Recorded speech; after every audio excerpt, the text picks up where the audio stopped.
Hey kids, this is Ive. How you doing? Well, I had a really good time last night playing in the second session we've had of All for One Regime Diabolique. So if you want to check that out, RuneSlinger actually has the video linked. We were able to finally actually record it. So that was really kind of cool.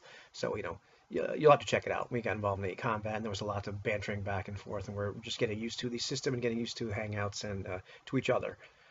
So, at least I'm getting used to the system. So, this video isn't really about that at all. It's about another game I'm getting involved in and the mechanic in that game and why mathematics is your friend every once in a while. So I'm lucky enough to be getting involved in another game. This is going to be a play-by-post game and hosted by none other than Tim Harper. And so I don't know the real official name of this system. It's or the mechanic rather. It's a Song of Ice and Fire. So it's kind of like the Game of Thrones world, Westeros, which I know nothing about. Never read the books, never watched the TV show, all that kind of stuff. If you can believe that. But the system itself is something that Tim calls the fireball system. I'm losing dice already. You just roll a bunch of d6s, massive amounts of d6s, and that's how the system works. And so, what are you actually rolling for? Well, I'm going to just give you part of it, and not the whole darn thing. But the idea is you're rolling a bunch of dice based on any ability you have, and you're looking for a certain target number for success, and it depends on like how difficult this task might be. And so, something that's automatic is going to have a difficulty number of, wait for it, 0. Something that's easy, you need 3 successes, or three target number really is what it is, because it's not successes on basic dice. It's just, or individual dice. It's just your total number you finally roll. Routine is 6, challenging is 9, formidable is 12, hard is 15. They're looking for more words here at this point. They're running out of synonyms. Very hard is 18, and heroic is 21. And then you can actually have difficulty degrees of success based on like how much you went over that difficulty, from 4, 9, 14, 15 plus. Just really astonishing successes at that point. So the idea is that you've got a bunch of, I forget how many abilities there are. You don't really have stats in terms of strength and all that kind of stuff, and nor do you really have skills. It's just kind of all one big thing. And I forget how many abilities. There are like 15 or 16 abilities, if memory serves me right, somewhere around there. The default number of dice that any person has, your score on that ability is going to be 2. So that's what you're normally going to be rolling. And then you get, depending upon your character's age, so I played somebody that was old. And can you believe this old starts at age 50? I'm going to be old in 1 year, like really old. But you get more points to spread around in abilities and in bonus dice and specialties, which I'll get to in a second. So at that point, you start out with 2 dice in any particular ability. However, if you want to assign more points, more dice to that ability, you can. The more dice you assign to an ability, it becomes exponentially more expensive to do that. It's not like a flat rate, but then you get to roll more dice, which means that the number of your final result number can get higher. You might be rolling, oh, like I'm dropping dice, or you might roll 3 dice, or well, that was my 4th die that just fell on the floor. But you get the idea. You can roll a whole bunch of dice at that point.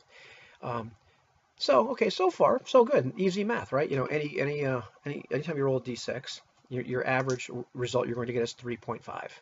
So you roll 2d6, your average result is going to be 7 all the time. That's what somebody's normally going to do. Is they're going to normally succeed at an easy task, but a routine task rather. Challenging tasks going to be a little tough. So one of the things you can do besides adding more dice to your abilities, which is expensive, is you can add bonus dice, and the bonus dice you add by adding extra specialties. So how this works is a lot like the old school OSR, roll 46, drop the lowest one. So that's pretty much exactly how they work. So if you've got a skill or an ability rather, and you've got 3 dice in it normally, you can add a bonus die. So say it's something like agility, and you're going to put dodge. So you're going to put 1 bonus die in dodge. These actually cost a flat rate. I think it's like 10 points per die or something like that. So anyhow, so I think I had 160. So I had 16 dice to kind of spread around as far as bonus dice are concerned. But like, okay, well, what's the mathematical advantage of that at that point? Well, fortunately, there's sites like anydice.com, and I will actually put the macro down in this video, in the description of this video, so you can actually see what the results are. And when you open this macro up, I'm not going to be able to do it here because I'm not that tech savvy to do it and give you a picture of it. But pretty much what you're going to do is you're going to go to the summary, and then you'll see what the first thing you're going to see is the mean, which is the average, with the average results. So you're going to see if I have a 1 die, well, I have an average of 3.5. Well, here, let's say I've got 3 dice. Well, my average result normally is going to be 10.5. Well, what if I've got 3 dice plus 1 bonus die? Well, I'm going to drop the lowest one, so now my average result is going to be 12.24. Pretty cool. So as I was sitting there figuring out, like, how spread this stuff around, I had to kind of look at this chart and say, well, like, what's the actual advantage of this going to be? It's funny, like, at the point where you have 3 dice, an ability of score of 3, but you put 3 bonus dice in there because you can't have any more bonus dice than you actually have normal dice. At that point, that exceeds 4, because the average result you're going to get with 4 dice is 14. But with an ability of 3 with 3 bonus dice and a particular little niche ability, specialty, the average result is going to be 14.27. This got to be pretty important for me at the point where I had some abilities that had 4 dice. And do I want to, put 5 dice in something or 4 dice? Because at around, let's see, was it 4 dice plus 2 bonus dice? That's 17.34. 5 dice is 17.5, so roughly equal. So at that point, why spend an exponential amount to, have 5 dice in an ability I want to be super good at when I can just have 4 dice in it, which cost a lot less, and then throw in a couple of bonus dice. And then, of course, if I got, 4 dice in, let's say 3 or 4 bonus dice in a specialty, because, what I want my character to be. Okay, they're stealthy, but, like, what kind of stealthy? Do I want them to blend in? Do I want them to be sneaky? That sort of thing. Do I want them to be, if they're good at fighting, well, what kind of fighting do I want them to be good at? If they're good at deception, okay, what kind of deception? And it gives you little abilities, there. So I put there in the link, and you can check that out. It's just kind of one of those things. It's not really about that game. It's about, hey, if you're interested in, I guess, gaming the system a little bit, like you're creating a character. It's like, well, hey, I want them to be like a particular way. Am I going to, are my choices going to reflect how I really want my character to be in terms of how are they working out mathematically in the system. So it always pays to kind of run some numbers if you're not sure, like, what would this really look like?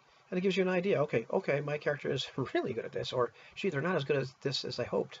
And so then you may have to go back to the drawing board and figure out how stuff works. And fortunately, a site like AnyDice is really good. Once you learn to navigate it, which is really isn't that hard, you can kind of put all sorts of probabilities in there, or dice patterns, dice pools, all that kind of good junk. And you can find out really fast what your chances are, which is really cool. So check it out. And I will make a video about this All for One pretty soon. And I'll let you know how Tim's game goes as well. The end.